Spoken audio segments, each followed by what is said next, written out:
Okay, unit 1.1 में हमने transformer को बेसिकली समझा। अब ज़रा म्यूचुअल इंडक्टेंस के बारे में भी थोड़ा सा रिव्यू कर दूं मैं।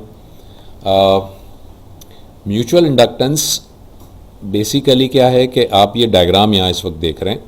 इस डायग्राम में देखें कि ये एक कॉइल है और ये एक दूसरा कॉइल है। इस कॉइल और इस कॉइल के दरमियान में एयर है, और एयर का मतलब आइसोलेशन या इंसुलेशन।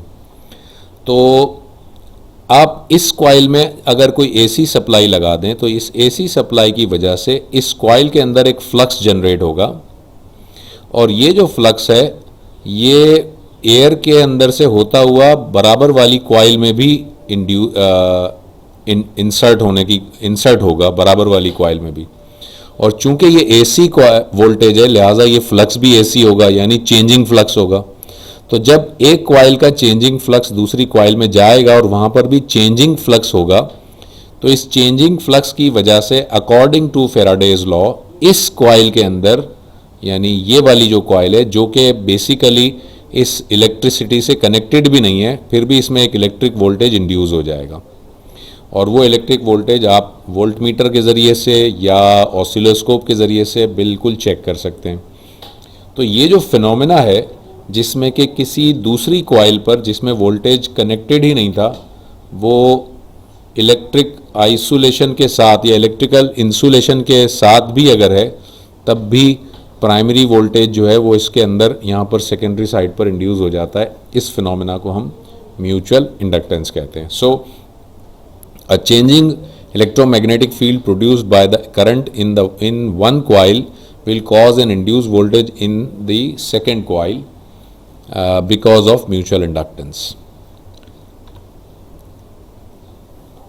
अच्छा जी, तो आपके पास जो बेसिक जो ट्रांसफार्मर है ये उसकी सिंबल उसका ये है। बेसिक ट्रांसफार्मर का प्राइमरी वाइंडिंग ये दिखाई हुई है, ये सेकेंडरी वाइंडिंग दिखाई हुई है, और बीच में प्राइमरी वाइंडिंग और सेकेंडरी वाइंडिंग आपस में आप देखें कनेक्ट नहीं कर रहे एक दूसरे को। इसका मतलब ये दोनों इलेक्ट्रिकली डिसकनेक्टेड हैं। अच्छा, ये जो ट्रांसफार्मर का सिंबल है ये एयर कोर ट्रांसफार्मर कहलाता है। एयर कोर का मतलब कि प्राइमरी वाइंडिंग और सेकेंडरी वाइंडिंग के दरमियान एयर है, और इसकी वजह से ये दोनों डिसकनेक्टेड हैं। लेकिन अगर आप प्राइमरी वाइंडिंग को किसी आयरन कोर के ऊपर वाइंड करें और उसकी दूसरे आर्म पर सेकेंडरी वाइंडिंग को वाइंड करें, तो ट्रांसफार्मर का ये जो सिंबल है ये सिंबल तो यही रहता है, लेकिन इसके बीच में इस जगह पर दो वर्टिकल लाइनें आ जाती हैं। अगर दो वर्टिकल लाइनें आ जाएं तो इसका मतलब ये ट्रांसफार्मर जो है आयरन कोर ट्रांसफार्मर है।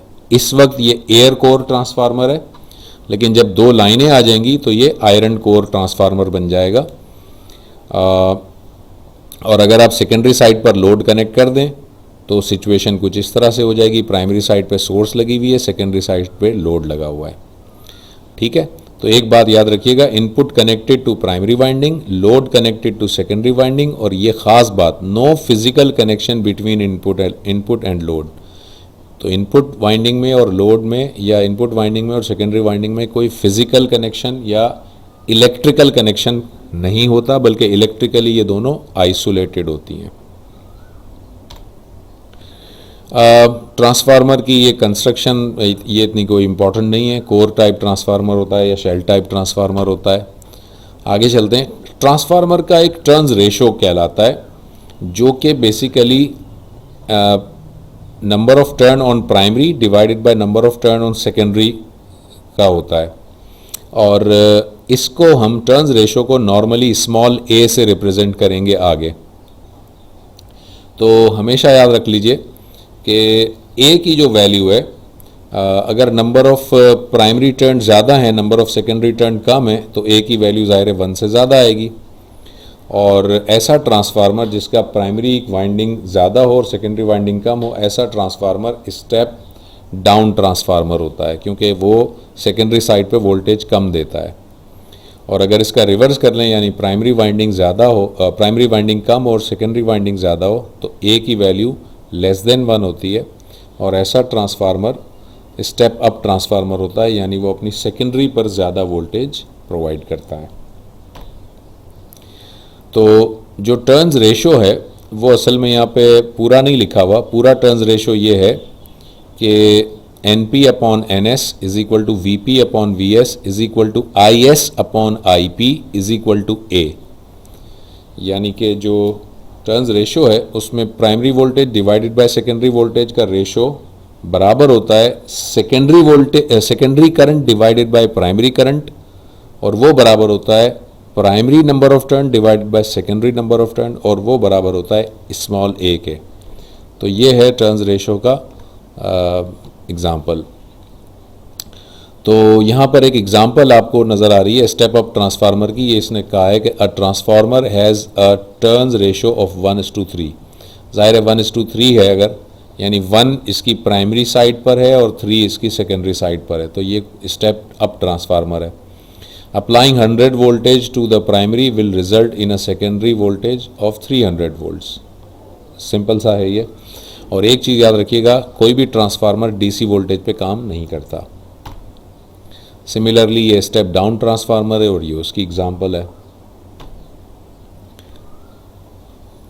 इस चीज़ में इन्वॉल्व होने की हमें ज़रूरत नहीं है, हमें एसी ड्राइव में इसकी ज़रूरत नहीं पड़ेगी, तो इसको हम स्किप कर देते हैं। टाइप्स ऑफ ट्रांसफार्मर मैंने आपको पहले यूनिट में ही बता दिया था कि टाइप्स ऑफ ट्रांसफार्मर जो है वो क्या है। पावर ट्रांसफार्मर होते हैं जो कि यूनिट साइट पर लगते हैं, यानी जहाँ जनरेटर होता है वहाँ लगते हैं, या सब स्टेशन में लगते हैं, या डिस्ट्रीब्यूशन ट्रांसफार्मर होते हैं यानी कि जो पीएमटी होता है, या समटाइम ग्रिड पर भी लगते हैं। समटाइम नहीं, हमेशा ही लगते हैं ग्रिड स्टेशन पर। तो यूनिट स्टेशन पे ट्रांसफार्मर होता है, ग्रिड स्टेशन पे होता है, सब स्टेशन पे होता है और पीएमटी होता है। और इसके अलावा मैंने आपको पोटेंशियल ट्रांसफार्मर और करंट ट्रांसफार्मर भी बताया था, यानी पीटी एंड सीटी। तो ये आपको सारे मैंने आपको ट्रांसफार्मर बता दिए।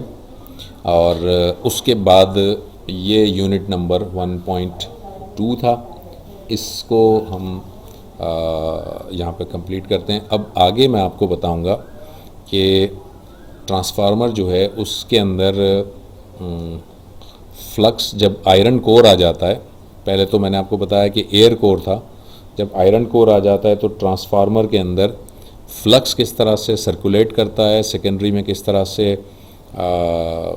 इंडक्टेंस क्रिएट होती है, या सेकेंडरी में वोल्टेज कैसे आता है। और उसके साथ साथ हम ये भी देखेंगे कि ट्रांसफार्मर के मुख्तलिफ़ किस्म के लॉसेस क्या होते हैं और ट्रांसफार्मर का मैथमेटिकल मॉडल क्या होता है, क्योंकि ट्रांसफार्मर का मैथमेटिकल मॉडल असल में हमें पढ़ना है, जो कि बहुत इम्पॉर्टेंट होगा हमारे इंडक्शन मोटर के मैथमेटिकल मॉडल को समझने के लिए।